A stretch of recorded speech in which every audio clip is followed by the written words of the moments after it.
జిల్లాలో అంగన్వాడీ కేంద్రాలకు ప్రభుత్వం సరఫరా చేసేటువంటి కందిపప్పు ఇతర సామాగ్రి కూడా నాసిరకంగా ఉంది.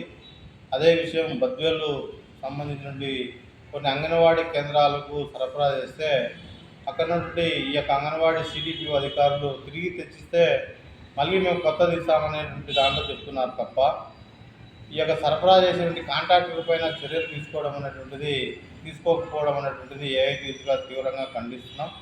ఇప్పటికైనా కూటమి ప్రభుత్వం నాణ్యమైనటువంటి ఈ యొక్క సరుకులు సరఫరా చేయాలని చెప్పి బాలింతలకు చిన్నపిల్లల యొక్క ఆరోగ్యాన్ని దృష్టిలో ఉంచుకొని కుళ్ళిపోయినటువంటి బూజు కొట్టినటువంటి కందిపప్పు కాకుండా నాణ్యమైన కందిపప్పు అందించడంతో పాటు అధికారులు కూడా వారానికి ఒక సెంటర్లో పర్యవేక్షిస్తే అంగన్వాడీ సెంటర్లో ఏ విధమైనటువంటి సరుకులు వస్తున్నాయో, ఏ విధమైనటువంటి వంట చేసి పిల్లలకు వడ్డిస్తున్నారో అన్నటువంటిది అర్థమవుతుంది.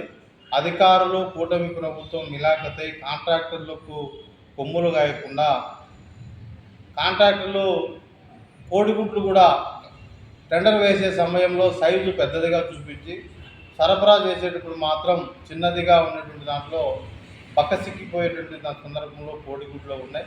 ఇప్పటికైనా జిల్లాలో ఉన్నటువంటి ఐసిడిఎస్ అధికారులు ఈ అంగన్వాడీ కేంద్రాలకు సరఫరా చేసినటువంటి సరుకులపైన దృష్టి సారించి నాణ్యమైనటువంటివి అందించాలని చెప్పి ఏఐటీసీగా డిమాండ్ చేస్తున్నాం. కాంట్రాక్టర్లతో మిలాఖత కాకుండా ప్రజాప్రతినిధులు కూడా ఈ యొక్క ఐసిడిఎస్ అధికారులపైన ఒత్తిడి తీసుకొచ్చి సరుకులు నాణ్యమైనటువంటి సరఫరాలో కీలక పాత్ర వహించాలని చెప్పి ఏఐటీసీగా విజ్ఞప్తి చేస్తున్నాం.